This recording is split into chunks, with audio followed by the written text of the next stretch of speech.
these guys, I was probably the youngest officer they ever had. I was 18 actually. Just turned 18. Well, I just turned 18 Yes, sir. on this mission we're talking. I was 18 and this is in April. I turned 18 in March, just the month before. And it was fine. But because of the facts of the way I went as to do this, taking to the test and passing the things, age didn't enter into that thing. Because I had a lot enough schooling and so forth to do it anyhow. Yes, sir. And that's how come I got into being a cadet. I went through for Well, you know, there's more to this story, because he continued on and finished a very successful tour, basically teaching other people how to be lead bombardiers, yeah. and ended up receiving a Purple Heart for being wounded once, and then got wounded again on top of that, Yeah. and still suffers from that, actually. Okay. So, and Chuck, you know, we don't have to go into that too much, but he finished his tour and ended up going back to the States and was not qualified to be aircrew anymore because of the injuries he had sustained, even though he completed. He received his Purple Heart and they patched him up. He completed all his missions. When he got finished, basically he was deemed unqualified to be an aircrew because of the injuries. Okay. Yeah, so he Yeah. hung in there.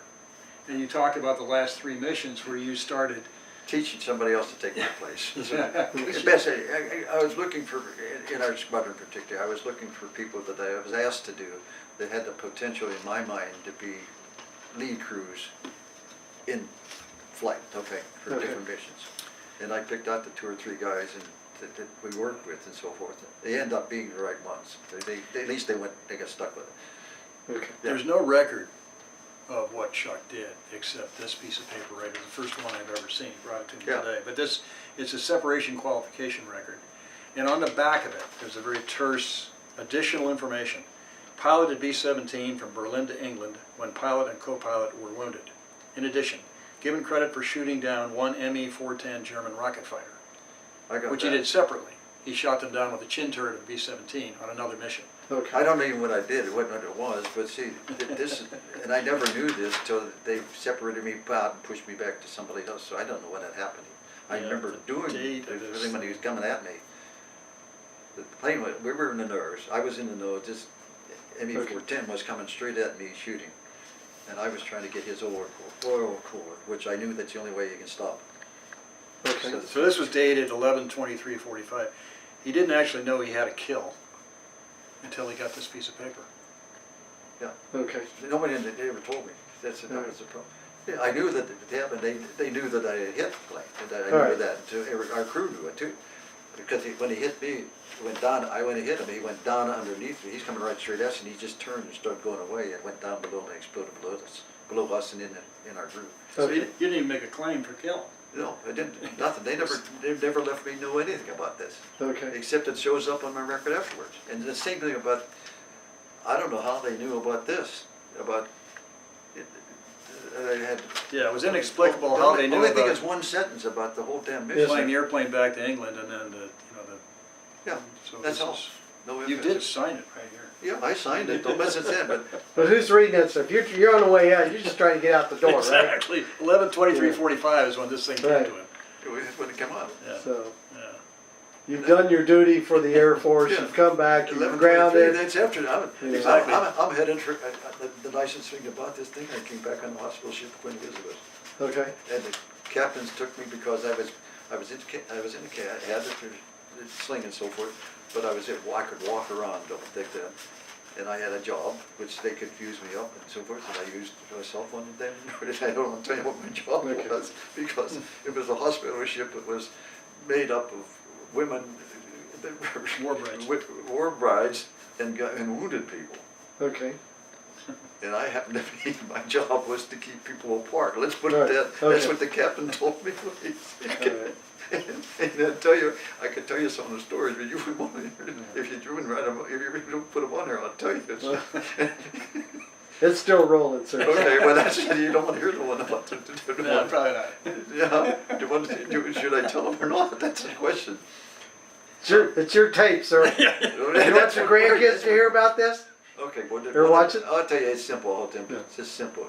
Okay. One of my duties by the captain, not only to come and check things, I think, because during the submarine they'd shut the thing off, it'd just float out there for things like that was one of the deals, and I'd walk around to see everything was right and all things like that. But the other one was that to keep the soldiers away from the women, okay? And in this particular case, I think probably was the woman's trying to keep her taking care of the soldiers, because they were lined up and the next guy in line was holding the baby in his arms, okay? And I broke that up. Told the captain, and they had an extra guy that was always there at that particular area where the women could come out and things. It's just one of those things, but it's just fascinating to me, what things that happen under certain, Oh, I agree. it's under certain steps, certain things and so on. Okay. All right, so you're discharged by November of 45. No, never No? discharged. There, don't Oh, misunderstand. oh, I'm sorry, that was, I never got discharged till,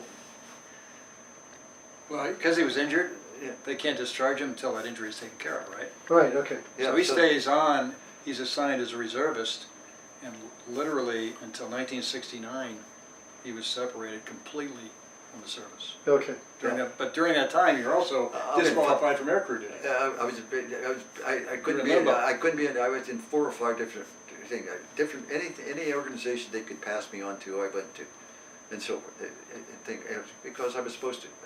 I came out of the service with it that I didn't want to be retired because of a thing, I wanted to have medical care, okay, which is an opportunity. Which they were obligated to give you. They were able to give Yeah, me, you but had they disability. told me I had a choice, see, but they didn't have a choice, I said, I'll take the military, and then they Okay. never did anything. So you stayed in, No, I got out. The next day was like the colonel asked me, when I told him I told him what I wanted to do. He says, "Oh, do you want to go home? You got everything else." I was supposed to stay there with the colonel at Randolph Field, okay, but because I couldn't get on the duty, flying duty and so forth, he was already set up that I could go back and finish my school because I'd be gazetted and all this kind of stuff because I only had about 6 or 8 weeks to finish my school in Königsberg Tech. And as far as I was concerned, So you ended up in the inactive reserve, basically, I was in covering the- your medical Yeah. issues, which continued. yeah, everything For was a there, bunch of and years, I right. could do, and they called me up at various things, sometimes at different things that they have, and I got called back up for Korea and so forth like that, and they went through the things until I couldn't fly, but they got some information from me about other things that they did, and that was it. And that happened several times, and they finally got in me something else, and when this last one came in, I got into the honorary reserve, which was in the one that's got naval personnel, higher officers, the ones from the Marine Corps are in there, I was in there, and a lot of other things like that. And everything set there. And then when the Air Force started the deal at Air Force Academy. I can't think of what the name of it, where town it was, but it's university, it was a Air Force Academy. University Academy. okay, Air Force Academy. Yeah, Colorado Air Force, Springs? in Colorado Springs is where it Okay. was, okay. They come around and started in '64.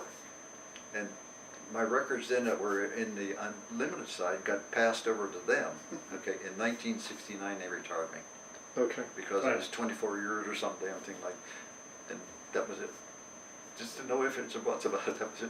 But Okay. no money, no nothing like that. It was- so what were you doing in between, when you came back to the States, what did you start doing? I started going to work for U.S. Steel and different other people, things like that. Because I grew up in the steel business. Yes, sir. So And what were you doing with U.S. Steel? Engineering work for them and for blast furnace lining, things like that. Okay. You could do it, and doing a lot of, most of it was calculations and so forth to do, and laying out works for them, things like that. Okay, And so forth. I'm basically an engineer, but I knew metallurgy, because my dad was a certain metallurgist and all that. okay, And when I started 12 years old, I either had to work in the steel mill or I had to work in a farm in Ohio. At 12 years old, I got my driver's license in Ohio, so at 12 years old, things Okay. like that.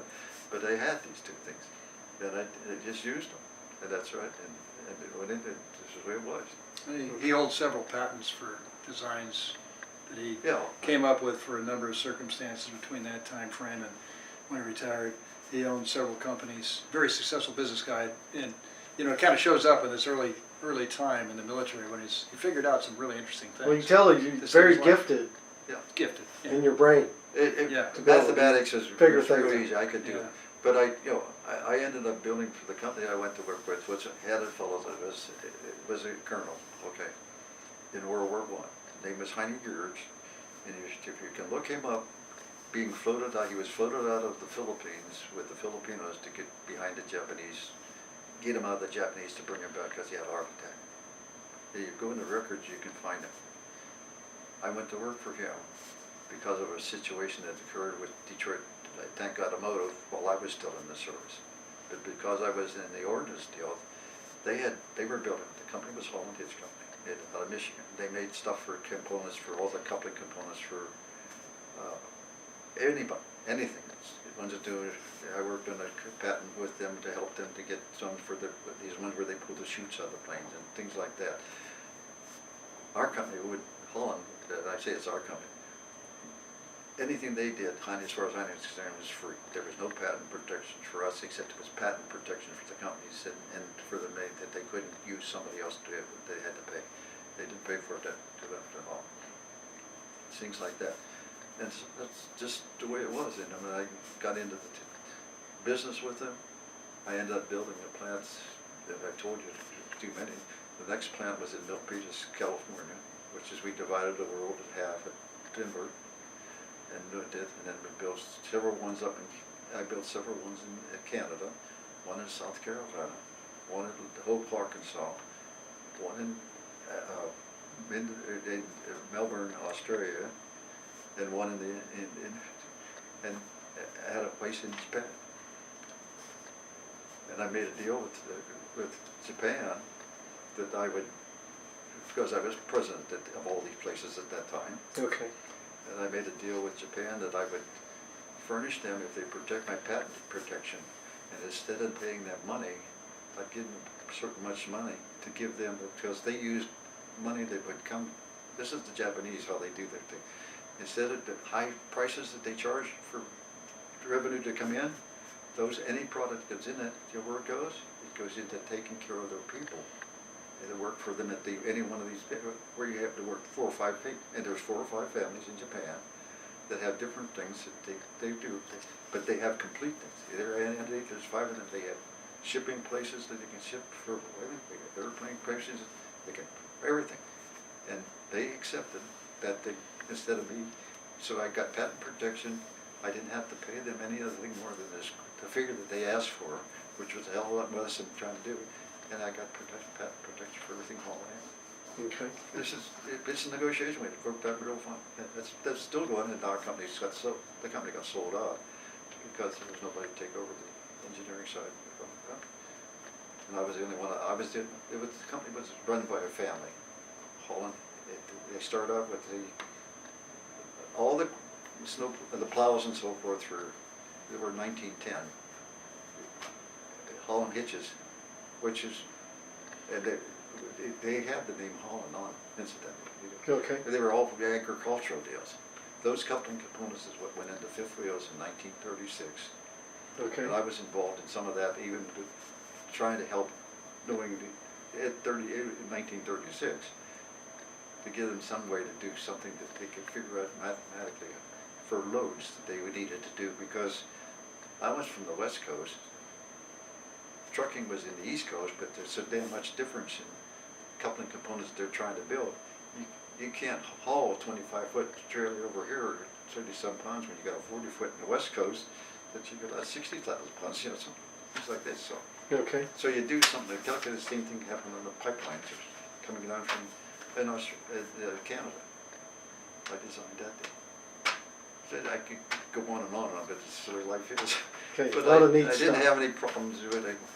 Do it. And the Canadian deal, the one for Alaska, was probably the best thing. We got a patent on that one because we made a fifth wheel for them, which I don't know what a fifth wheel is. Yes. Okay.